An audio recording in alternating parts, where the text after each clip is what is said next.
solicitări. Astăzi vom continua să aducem în atenția opiniei publice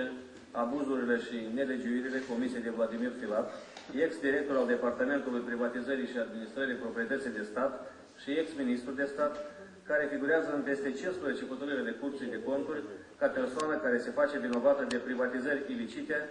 diminuarea artificială a valorii unităților economice de stat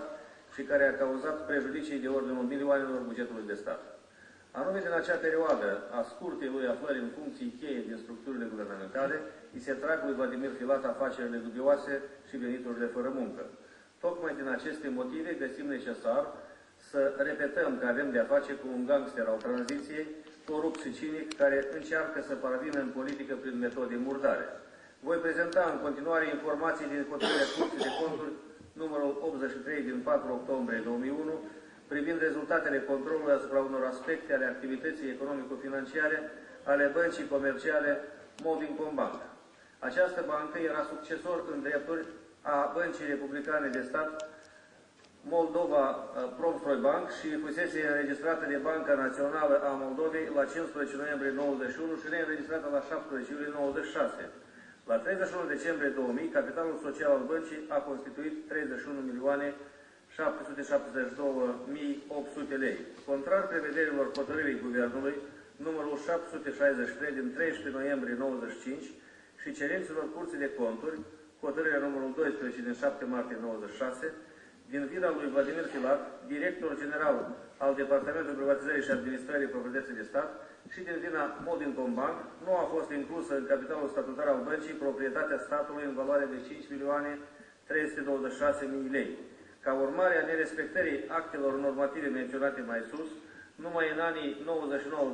99-2000, în bugetul de stat nu s-au vărsat 2.243.400 lei, venituri sub formă de dividende.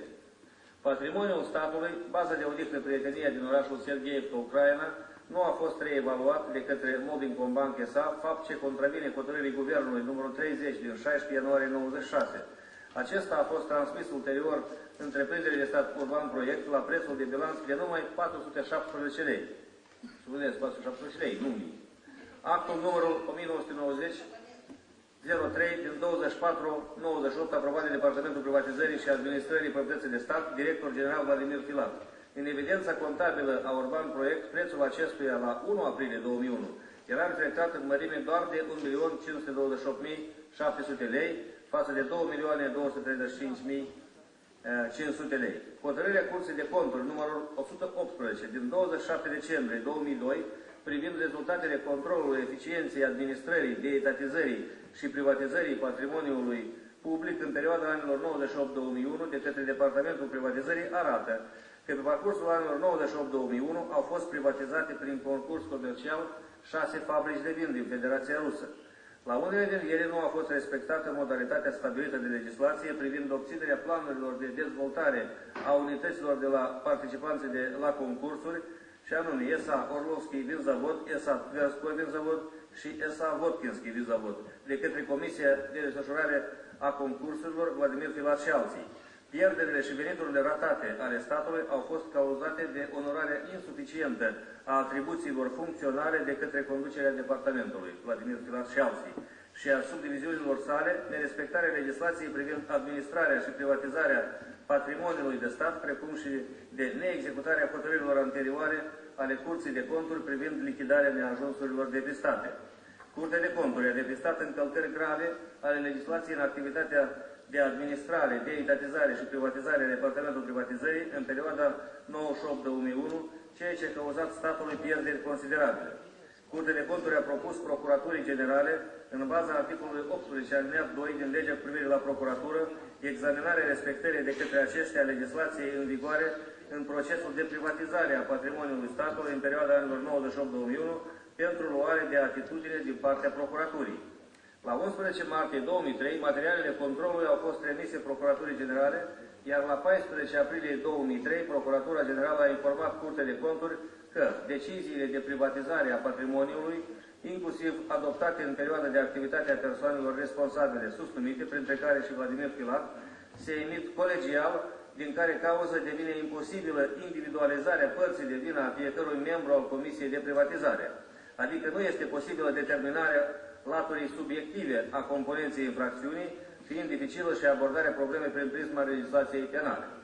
Curtea de Conturi, neacceptând o astfel de concluzie, a cerut Procuraturii Generale la 14 mai 2003 reexaminarea materialelor controlului conform prevederilor articolului 9 din Legea privire la Procuratură și articolului 7 alineat 2 din Codul de Procedură Civilă, care stipulează că această chestiune se soluționează prin prisma legislației civile.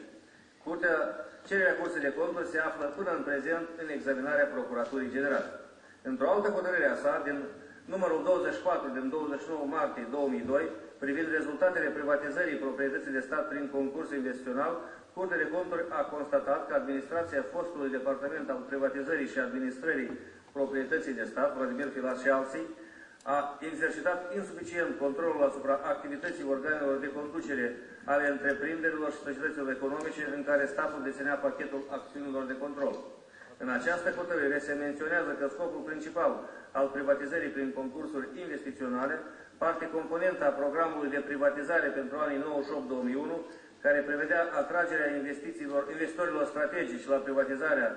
și restructurarea financiară a întreprinderilor, reducerea cheltuielilor de producție și a numărului de întreprinderi nerentabile, redresarea economiei naționale, în mare parte, nu a fost atins. Situația se explică prin faptul că șefii Departamentului Privatizării, Vladimir Filat și alții, ai ministerilor și departamentelor de resort, ai comisiilor pentru desfășurarea concursurilor investiționale, nerespectând prevederile legii numărul 1217 din 25 iulie 97 și ale regulamentului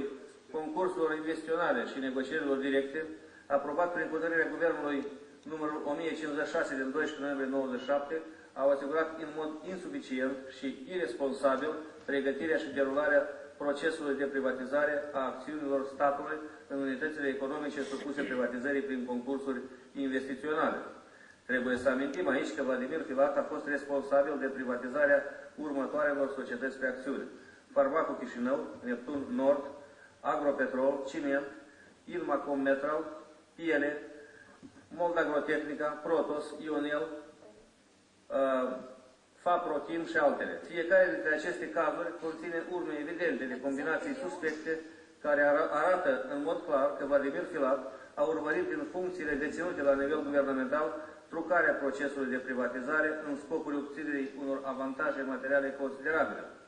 După ce am examinat cu atenție mulțimea de documente ale Curții de Conturi care îl vizează direct pe acest oligarh, țin să-mi exprim legitima indignare pentru lipsă de reacție din partea fostelor conduceri ale Procuraturii Generale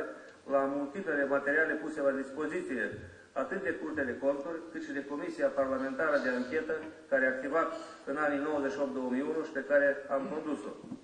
Ne adresăm pe această cale Procuraturii Generale, cerându-i să examineze minuțios aceste cazuri și să stabilească gradul de vinovăție a numitului Vladimir Filat, precum și motivele care au determinat inactivitatea foștilor conducători ai Procuraturii Generale, care au trecut cu vederea seria de abuzuri și ilegalități comise de acesta și menționate în documentele oficiale ale Curții de Conturi. Vă mulțumesc! Stimați colegi, următoarea ședință va avea loc mâine la orele 10. Ședința de astăzi o anunță.